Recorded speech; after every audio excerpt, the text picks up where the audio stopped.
মিশামিশি কাটাইলাম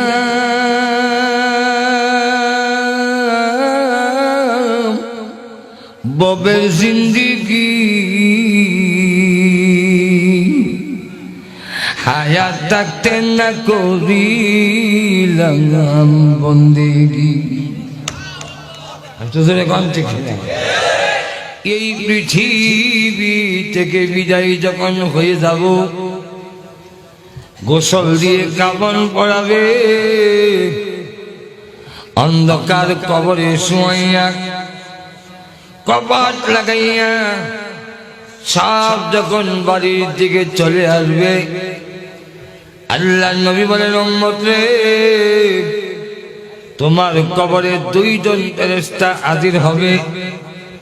ইয়াতিহি মালাকান, দুইজন ফেরেশতা যাবে, ফায়ুদিলিসানি, তোমাকে বসাবে, তুমি জাগ্রত হবে। আল্লাহর নবী বলেন, তোমাদেরকে যারা দাফন করতে এসেছিল, কারান আলিহিম, তাদের জুতার শব্দ তুমি কবর থেকে শুনতে থাকবে। জোরে জোরে চিৎকার দেবেন, তোমরা কারা গো? এই জায়গায় আমাকে রেখে চলে যাচ্ছ, এখানে কোনো বিছনা নাই, থাকার মতো কোনো ব্যবস্থা নাই। আল্লাহ নবী বলেন, অপর দিকে দেখবেন সূর্যটা লাল হয়ে গেছে, কিছুক্ষণ পরই সূর্য ডুবে যাবে মনে হয়। এই দৃশ্য দেখে জোরে জোরে চিৎকার দিয়ে বলবেন, তোমরা আমাকে এইভাবে রেখে কেনে চলে যাচ্ছ? আপনি আমার ডাকে কেউ যখন সাড়া দিবে না, আপনি তখন মনে করবেন ওই যে ওদের শব্দ শুনছি, আমি যদি এদের জুতার শব্দ শুনি, ওরা আমার আওয়াজ শুনে না, এটা তো হতে পারে না, বরং তারা নিষ্ঠুর হয়ে গেল। এত তাড়াতাড়ি তোমরা আমাকে ভুলে গেলে। না না, কোথায় আমার ঘর, কই আমার বউ, কই আমার সন্তান, কোথায় আমার গাড়ি?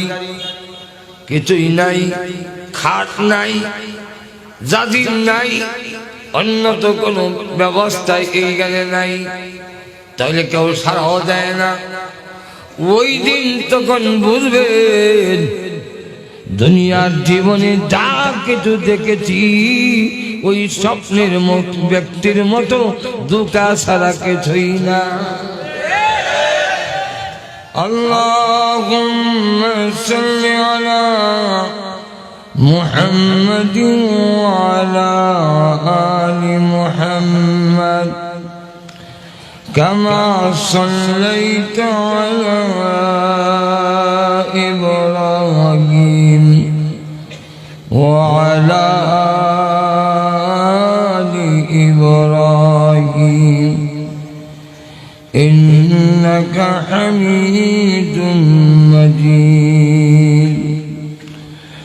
আল্লাহুম্মা বারিক আলা মুহাম্মাদিন ওয়া আলা আলি মুহাম্মাদ কামা বারাকতা আলা ইব্রাহিম ওয়া আলা আলি ইব্রাহিম ইন্নাকা হামিদুম মাজিদ। সরকারপুর সিরাতুন নবী সাল্লাল্লাহু আলাইহি ওয়াসাল্লাম কওমি মাদ্রাসা উদ্যোগে আয়োজিত আজকের ইসলামী সম্মেলনে অত্যন্ত শ্রদ্ধেয় ভাজন সভাপতি মুআজ্জাজ মুকাররম উলামায়ে কেরাম, সুধী মণ্ডলী, সর্বস্তরের প্রাণপ্রিয় মুসলমান ভাইরা, পর্দার অন্তরালে অবস্থানরত অত্যন্ত শ্রদ্ধেয়া মাও, শত কাজকর্ম ব্যস্ততা থাকার পরেও আজকের মাহফিলে এসে কোরআন হাদিসের আলোচনা করার এবং শোনার সুযোগ করে দিয়েছেন, সেই মহান আল্লাহ পাকের আলিশান দরবারে অন্তরের অন্তঃকরণ থেকে শ্রদ্ধা জড়িত কণ্ঠে শুকর আদায় করছি আলহামদুলিল্লাহ। আল্লাহ পাক কোরআনে বলছেন, ওয়াইযা ক্বিলা লাকুম তাফাসসাহু ফিল মাজালিস ফাফসাহু ইয়াফসাহিল্লাহু লাকুম। তোমাদেরকে যদি বলা হয় কোন মাহফিলে যে ভাগ দেখা বন্ধ করে আরেকজনকে সুযোগ দাও, আল্লাহ বলেন আমার এই কথাটা মেনে যদি তোমরা আরেক ভাইকে একটু জায়গা দাও, প্রশস্ত করে দাও, আমি আল্লাহ তোমাদের কবরে হাসরে জান্নাতে জায়গা বড় করে দেব। আপনারা কি চান কবরে হাসরে জান্নাতের জায়গাটা একটু বড় হোক? আর তো কে কে চান একটু দেখতে চাই? হাত তুলাম, সামনের দিকে যারা আগায় আর আর যে জায়গার থেকে লড়ে না বুঝা গেল সে চায় যে কবরের সীমার মধ্যে পড়ে থাকবে তো লড়তাম না, তো লইয়ে না। আর যদি মনে করেন কবরের জায়গাটা একটু বড় হোক, আপনাদের জন্য জায়গা করছি, আপনারা আর দাঁড়ায় থাকার সুযোগ নেই। মেহরবানি করে ভিতরে চলুন, কারণ শ্বাস ফেলা, মলম বিক্রি করা, এগুলো মানুষ দাঁড়ায় দাঁড়ায় দেয়, এগুলো দাঁড়ায় দেখতে হয়। কারণ কি জানি সাপ যদি একটু শুয়ে যায় আর যদি দাঁতটা মারা ধরে, এই কারণে সাপ খেলাগুলো দাঁড়াই দেয়। কিন্তু কোরআন হাদিসের আলোচনা দাঁড়ায় নয়, বৈশা বৈশা শোনা হইল আদব। কি বলেন ঠিক না? এই জন্য আপনারা মেহরবানি করে প্রত্যেকে বসে পড়ুন। হয়তো আজকের এই মাহফিল যদি আল্লাহর দরবারে কবুল হয়ে যায়, কিয়ামতের দিন এই মাহফিলটা আমাদের নাজাতের ওসিলা হতে পারে।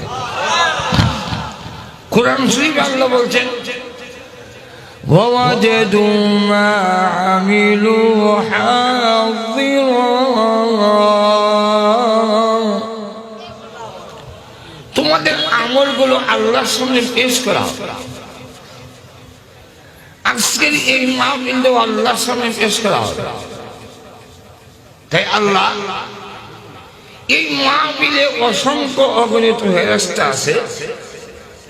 মুসলিম শরীফের হাদিস, আল্লাহ ফেরেশতাদেরকে সাক্ষী রেখে বলেন, উশহিদুকুম আন্নী কাদ গাফারতু লাহুম। এই ফেরেশতারা তোমরা সাক্ষী থাকো, আজকের মাহফিলে যারা অংশগ্রহণ করেছে আমি আল্লাহ সবরে মাফ করে দিলাম। তো এই জন্যে আমার আলোচনা শুরু করার আগে আপনাদের সামনে এই প্রস্তাব রাখলাম। এবার আসুন আমি আপনাদের সামনে সূরাতুল মুমিনুনের একখানা আয়াতি কারিমা তেলাওয়াত করেছি। বুখারী শরীফের হাদিস থেকে একখানা হাদিস আপনাদের সামনে পাঠ করলাম। আয়াতের মধ্যে আমাদের জীবনের দুইটা দিক তুলে ধরেছেন। প্রত্যেকটা মানুষের লাইফ, যাকে বাংলা বলা হয় জীবন, এই লাইফ বা জীবন দুই ভাগে বিভক্ত। একটা হলো ইহকালের লাইফ, আরেকটা হলো পরকালের লাইফ। একটা হলো ইহকালের জীবন, আরেকটা হলো পরকালের জীবন। ইহকালের জীবনটা আল্লাহ পাক কেন আল্লাহ আমাদেরকে ইহকালে একটা জীবন দিয়ে পাঠাইলেন? আমি তো আসি নাই, আপনারা কি পৃথিবীতে আসছেন? একটু হ্যাঁ না জোরে করে, আপনারা কি আসছেন না পাঠাইছেন? পাঠাইছেন কথাটাই বোঝা যায় জবাবদিহিতা আছে। আমরা বাজানো যাই দুই রকম ভাবে, একটা হলো কেউ পাঠায় আর একটা এমনি যাই ঘোরাফেরা করতে। যখন এমনি যাই এটার কোনো জবাবদিহিতা নেই। আর যদি আপনাকে বাবা বড় ভাই বাজারও পাঠায় তাহলে অবশ্যই এই যাওয়ার পেছনের একটা জবাবদিহিতা। আর তো বলেন তাহলে এবার আপনারাই বলেন, আমরা কি পৃথিবীতে আসছি না পাঠাইছেন? পাঠাইছেন কে? আর তো বলেন, যদি আপনি গৌরীপুর বাজারে একজনের দেখা হয়, ভাই কেন আসছেন এখানে? আমাকে পাঠাইছেন। পাঠাইছেন কইলে আপনি পাল্টা প্রশ্ন করবেন, কেন পাঠাইছেন? আরো জোরে বলেন। তো আল্লাহ রাব্বুল আলামিন কেন পাঠাইছেন এটাও আয়াতের মধ্যে উল্লেখ করে দিয়েছেন।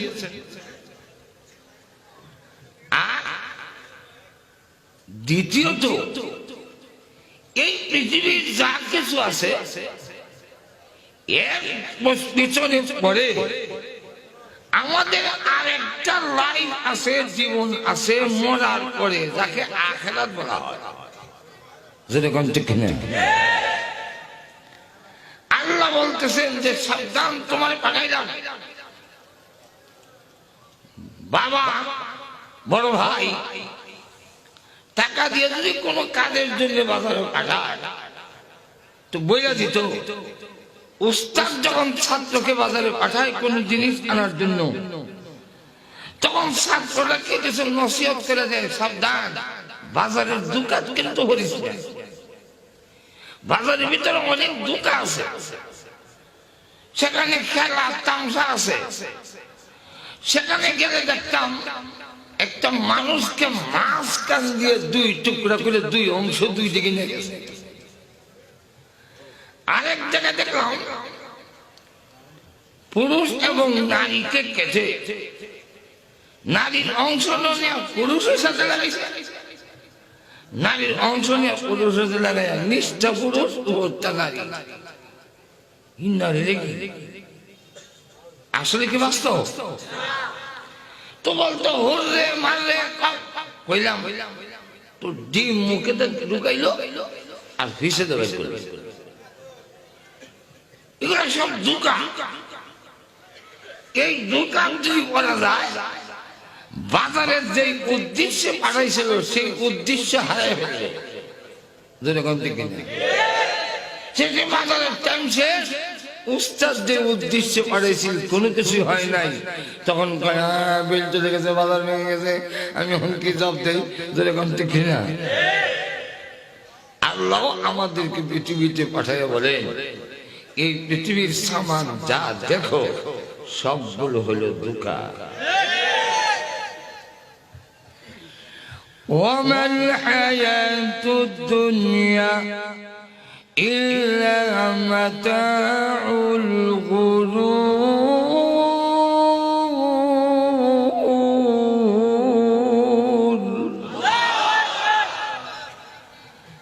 আল্লাহ বলেন পৃথিবীর সবগুলো বানানোওয়ালা আমি আল্লাহ।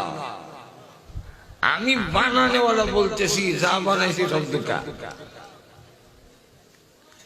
বাস্তবে যা পাওয়া যায় না, দেখতে দেখা যায়। ব্রাহ্মণবাড়িয়া সিলেট থেকে ব্রাহ্মণবাড়িয়া অতিক্রম করতে একটা মোড় আছে, ব্রাহ্মণবাড়িয়া বিশ্ব রোডের মোড়। ওইখানে একদিন নামলাম, নামা দেখি এক বড় বউলের মধ্যে মৌমাছির চাক, মৌমাছি উঠতেছে। আর এই লোকটা পিছন দিক দিয়ে আরো দুইজন টানতেছে, বলতেছে জানি তুই ভাঙ্গা বেচবি না, কিন্তু আমার ঘরে একজন রুগী, তোর 7 বাংলা মধু দিকে ভিতরে টাঙ্গি, আমাকে 1 পা মধু দেয়। মৌচাক আছে, মৌমাছি আছে, খাঁটি মধু বলে দুজন টানতেছে। আমি আগ গইলাম 1 কেজি মধু কিনবো, পিছন দিক থেকে দুইজন আমার ঠেলা দেবে, বুঝতে চাই না? কই যা মধু কিনতাম, ওই মধু না, সিঁড়ি সিঁড়ি। কোন কি মৌমাছি উঠতেছে, মৌসা কাছে দুইজন, তার কাছে আমি এখন চিনি সিরা। মৌমাছি যা দেখছেন আসল মৌমাছি না, মৌসা যা দেখতেছেন এটা আসল না। আর পিছনে দুইজন যে টানতেছে এটিও আসল মানুষ না, এটি বাটপার। এখন ঠিক না?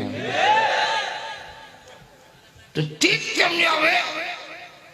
মৌমাছি মধু দেখার পরেও যেমন মধু না, এই পৃথিবীর যা কিছু সামান দেখেন, দেখতে দেখা যায়, বাস্তবে একটাও পাবেন না।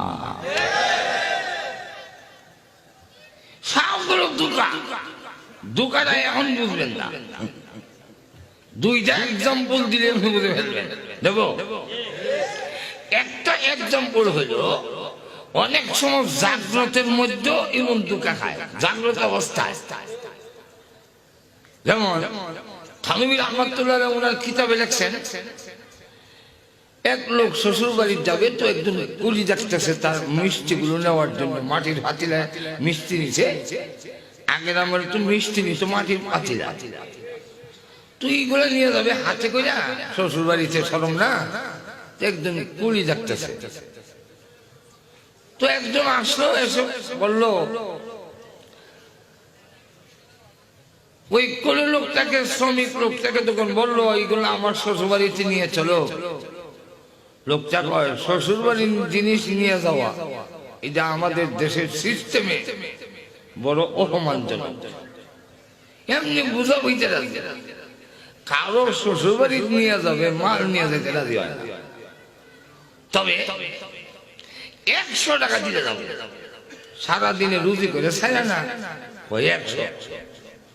অনেক সময় দেখবেন গৌরীপুর মোড়ের মধ্যে রিস্কাওয়ালা, রিস্কার ছিল বসে, এক ঠ্যাঙ্গের উপরে আর এক ঠ্যাং তুলে বসে, ভাই যাইবা কই? ওই তিতাসের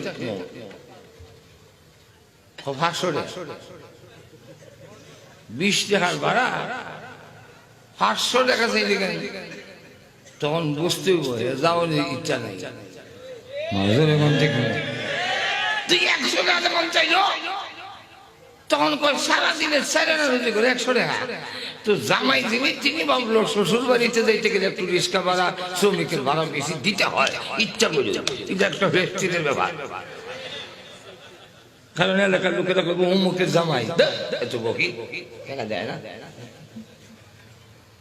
তুই 100 টাকা ঠিক করছে, মাটির পাতিলা গুলো মাথায় নিছে।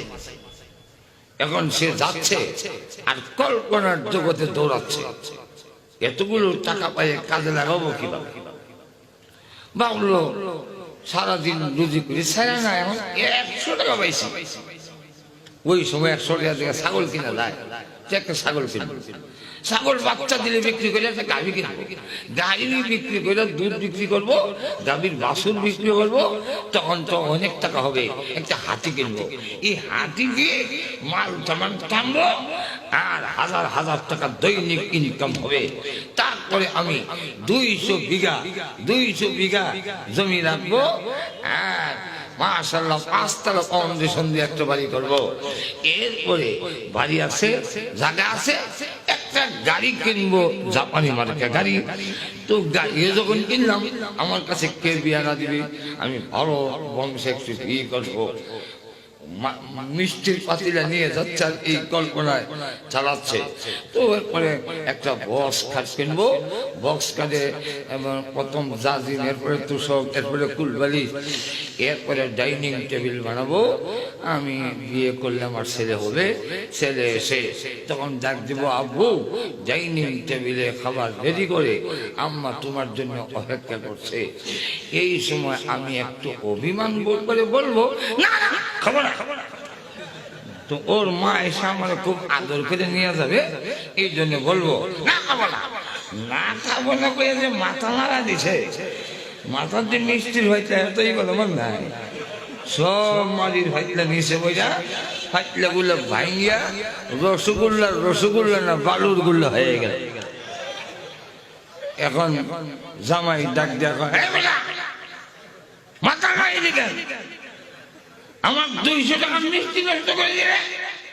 তখন সে ডাক দিয়া কয়, আপনার মাত্র 200 টাকা মিষ্টি নিয়েছে কি হয়েছে, আর আমার ছাগল গরু হাতি গাড়ি বাড়ি বলতে সব হয়ে যায়। আচ্ছা বলেন তো দেখি, এর আসলে কোন অস্তিত্ব আছে? আসলে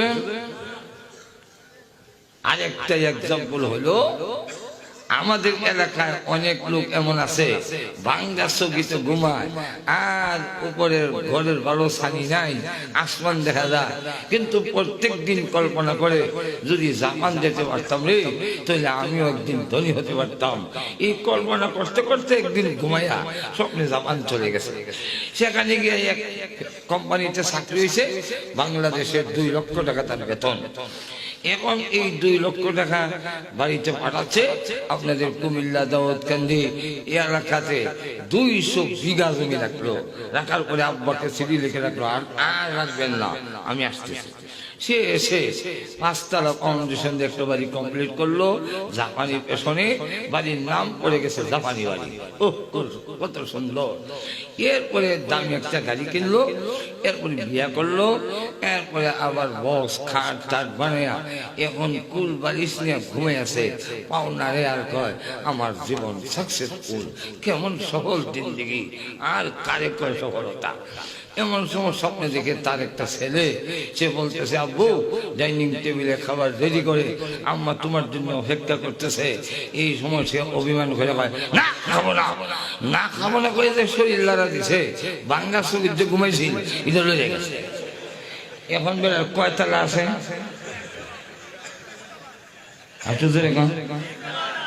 ঠিক তেমনি ভাবে আপনি আমাকে এই পৃথিবী থেকে বিদায় যখন হয়ে যাব, গোসল দিয়ে কাফন পরাবে, অন্ধকার কবরে শুয়াইয়া কপাট লাগাইয়া সব যখন বাড়ির দিকে চলে আসবে, আল্লাহ নবী বলেন, উম্মত রে, তোমার কবরে 2 জন ফেরেশতা হাজির হবে। ইয়াতিহি মালাকান, 2 জন ফেরেশতা যাবে, ফায়ুদিলিসানি, তোমাকে বসাবে, তুমি জাগ্রত হবে। আল্লাহ নবী বলেন, তোমাদেরকে যারা দাফন করতে এসেছিল, কারান আলিহিম, তাদের জুতার শব্দ তুমি কবর থেকে শুনতে থাকবে। জোরে জোরে চিৎকার দেবেন, তোমরা কারা গো? এই জায়গায় আমাকে রেখে চলে যাচ্ছ, এখানে কোনো বিছনা নাই, থাকার মতো কোনো ব্যবস্থা নাই। আল্লাহ নবী বলেন, অপর দিকে দেখবেন সূর্যটা লাল হয়ে গেছে, কিছুক্ষণ পরই সূর্য ডুবে যাবে মনে হয়। এই দৃশ্য দেখে জোরে জোরে চিৎকার দিয়ে বলবেন, তোমরা আমাকে এইভাবে রেখে কেনে চলে যাচ্ছ? আপনি আমার ডাকে কেউ যখন সাড়া দিবে না, আপনি তখন মনে করবেন ওই যে ওদের শব্দ শুনছি, আমি যদি এদের জুতার শব্দ শুনি, ওরা আমার আওয়াজ শুনে না, এটা তো হতে পারে না, বরং তারা নিশ্চল হয়ে গেল। ইয়া তো তাড়াতাড়ি তোমরা আমাকে ভুলে গেলে। না না, কোথায় আমার ঘর, কই আমার বউ, কই আমার সন্তান, কোথায় আমার গাড়ি? কিছুই নাই, খাট নাই, জাজির নাই, অন্য তো কোনো ব্যবস্থায় এই গেলে নাই। তাহলে কেউ সারাও দেয় না। ওই দিন তখন বুঝবেন দুনিয়ার জীবনে যা কিছু দেখেছি ওই স্বপ্নের ব্যক্তির মতো দুটা ছাড়া কিছুই না। ব্যক্তি যেইভাবে সব কিছু দেখলো, জাগ্রত হয়ে যায়, ধ্যানমগ্ন হইয়া মাথায় রসগোল্লার পাতিলাগুলো নিয়ে যাচ্ছে, আর অনেক কিছু সে দেখলো, কিন্তু মাথা যখন নাড়া দেওয়ার পরে তার ধ্যানমগ্নতা শেষ হয়ে গেল, সবান যখন ভেঙে গেল, ওই লোকটা যেমন দেখে কিচ্ছু নাই, ঠিক তেমনি ভাবে এই পৃথিবীর শিল্পপতি, এই পৃথিবীর পুঁজিপতি, এই পৃথিবীর রাজা বাদশাহ, এই পৃথিবীর ধন সম্পদ, অনেক কিছুর মালিক, কিন্তু কবরের জগতে যাওয়ার পরে স্বপ্নের ব্যক্তি আর কবরের ব্যক্তির মধ্যে কোনো পার্থক্য থাকবে না। তাহলে আল্লাহ পাক এক আয়াতে বলছেন, আপনাদের অসুবিধা হইতেছে? নম্বর 2, আল্লাহ আয়াত দিয়ে বলে, আল্লাহ বলেন দুনিয়ার জীবনটা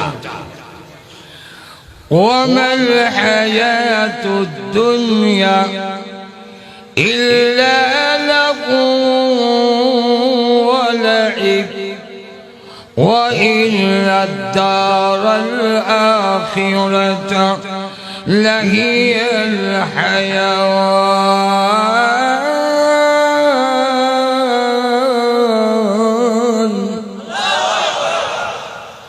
আল্লাহ বলেন এই দুনিয়ার জীবনটা কিছু সময়ের জন্য একটু খেলাধুলা, বউ খেলার বউ,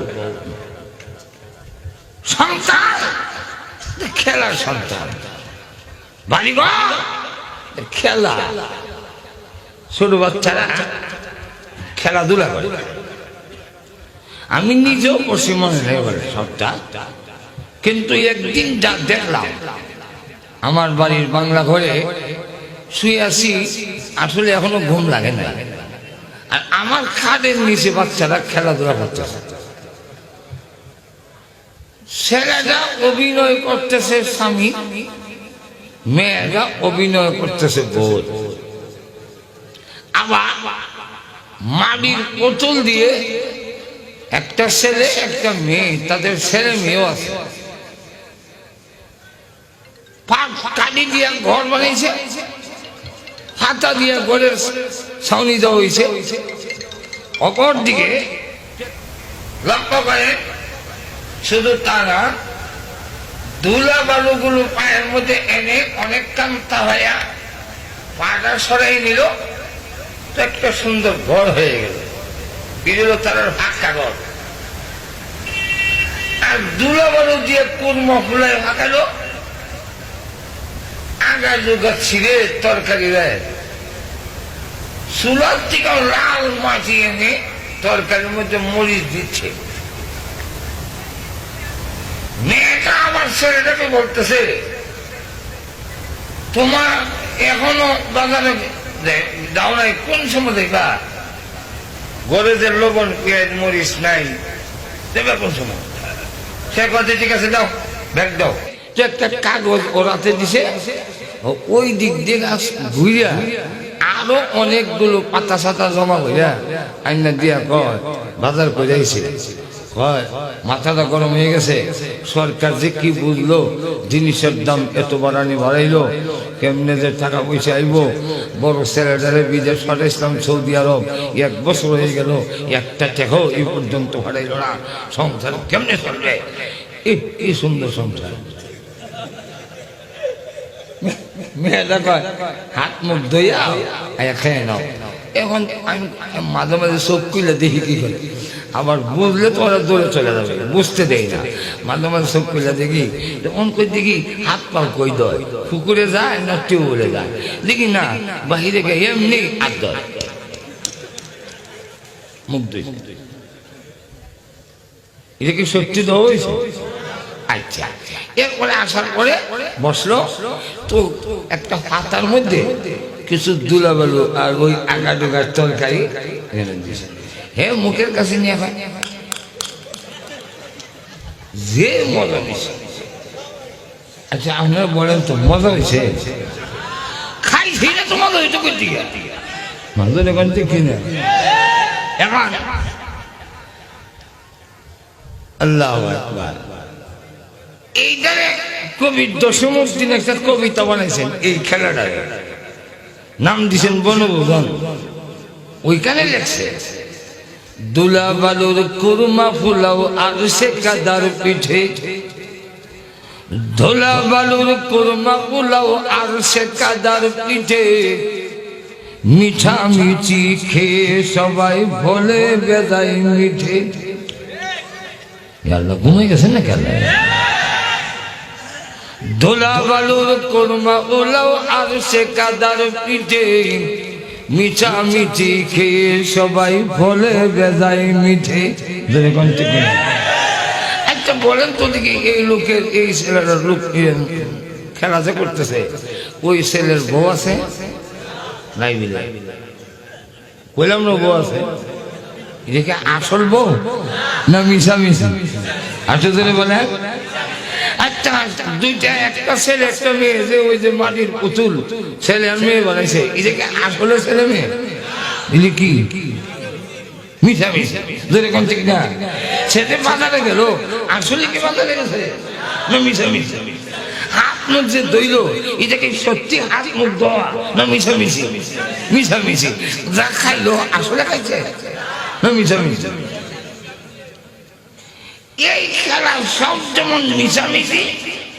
আপনার দুনিয়াতে যা খাইছেন, বউ সংসার করছেন, বাজারে গেছেন, হাট বাজার করছেন, কবরে যাওয়ার পরে আপনিও গিয়ে বলবেন মিশামিশি কাটাইলাম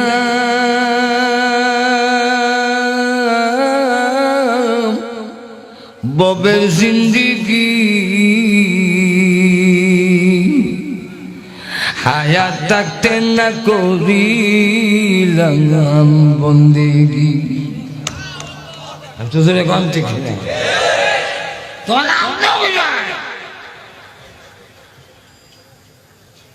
মিশামিশি কাটাইলাম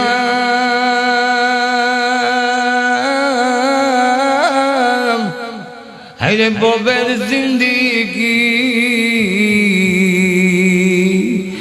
হায়াত থাকতে না করিলাম বন্দেগি। আরো বলে